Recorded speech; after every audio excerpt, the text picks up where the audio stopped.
leave UFC? When my heart got broken in the fight with Yoel Romero. I knocked him out at the end of the second round. Michael Bisping's the champion. Michael Bisping's last loss was to me. I beat the brakes off of him for 25 minutes.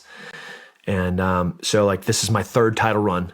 I beat Yoel Romero. This is a title eliminator fight. The winner of us is going to go on to fight for the title.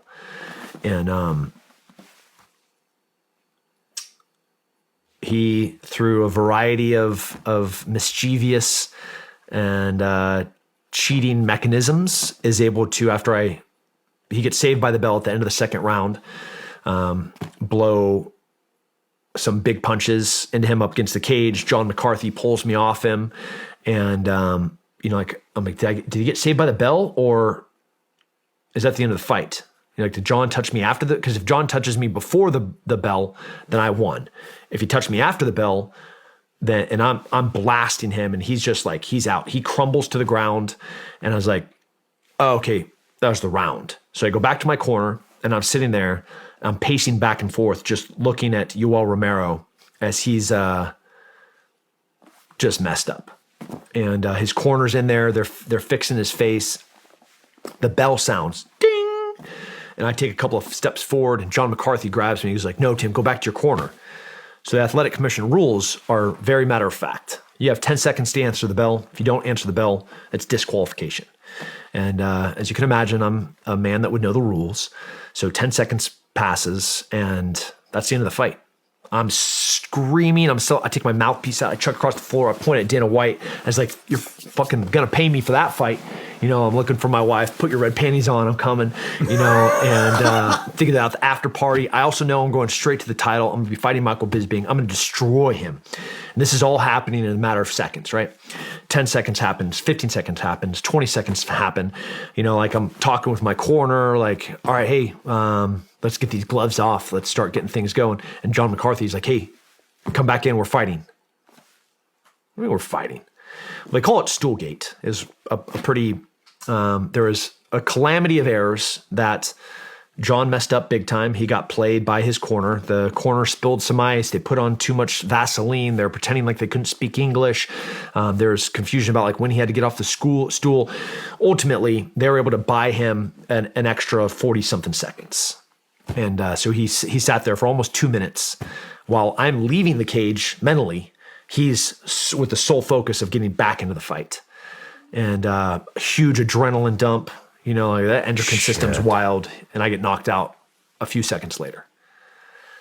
That's the end. I was like, man,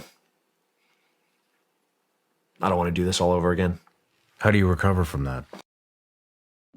So Yoel Romero and Tim Kennedy are both two people who made their athletic careers out of doing tons and tons and tons of push-ups. Yoel Romero in the Cuban wrestling program, which is very gymnastic-focused program, and Tim Kennedy in the United States military, which makes you do tons of push-ups. And it's just very interesting because this fuels into my theory that push-ups condition the body to take more extreme exercise and therefore allow for a greater range of adaptation. But what I'm really wondering with this is, why did Tim Kennedy get back within the cage? Excuse me. Why did Tim Kennedy get back in the cage? Why did he get back in the fight? I mean, I would have just not fought. No, it's done. Sue me. I'll sue you. You'll hear from my lawyers. No. No, what the hell? Why would he... I think it's this is why I'm so glad that I saw this, because I can totally see not having the balls to stand up to that in the moment, because I've been robbed in wrestling matches. At All States, I frickin', the ref gave this kid 2 points for a takedown on me when I had him in a front headlock. So I'm up by a point on this guy on steroids who's 20 pounds heavier than me. I'm 180 pounds, soaking wet, wrestling. I have to chug water before I get on the scale so I can weigh over 182 pounds. and I'm wrestling 195, and this guy's cutting down from like 205 to 195, so he weighs 25 pounds more than me. And he's on roids, as confirmed by people on his team, told me he was juicing. The guy looked like he was juicing. He's from Agawam, 2017, the 195. Look him up. Juicing.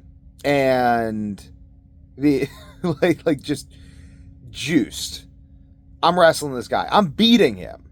I'm up by and I think it's like the end of the third period. I'm on top of him.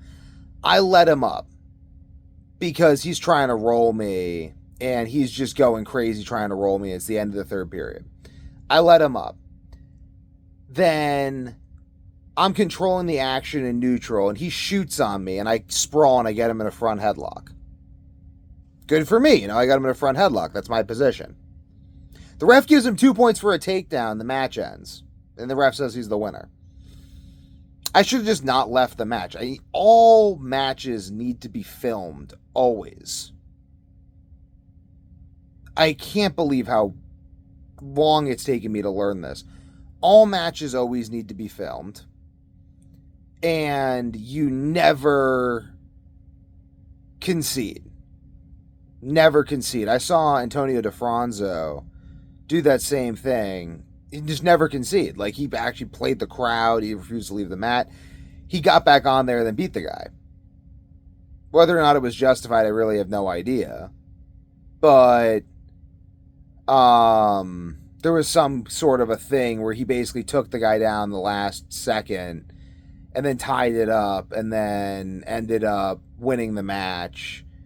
But he got the whole crowd. He was like chanting 2 or not 2 or something, or there was some sort of thing with some ambiguity over a takedown. It wasn't my match, and I had another match going on at the same time.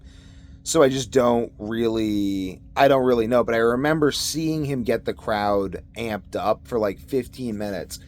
And then he just did it, just a pure force of personality. And that's a lesson I'll never forget. Pure force of personality. He just does that.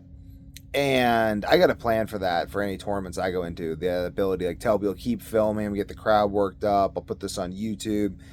Whole 9 yards. And yeah, I'm going to go be competing in the ADCC, and they try to rob you, all the time in combat sports. They just try to rob you. And that's where they say, leave no doubt. If you're going to pin someone in wrestling, hold them on his back for a minute straight. If you're going to submit someone in jiu-jitsu, choke them unconscious. If you're going to knock someone out, knock them out so hard that they don't get up for 5 minutes. This, you have to do this, because if you don't, they'll just try to rob you. But it's it's fair in that regard, because if you think of man as fighting the whole world, then at least in wrestling you get to lay your hands on it. And for that time period, it's it's yours. Do with that what you will. It's think about Edmond Dantes and the Count of Monte Cristo. It's at least here you get to see your accuser and lay your hands on him. You're still going to get an unfair trial. It's still completely and utterly biased. But for the period of time you're fighting that person, you can really hit him as hard as you want. And you have to. You have to pin them. You have to break them. You have to break them. Or I'm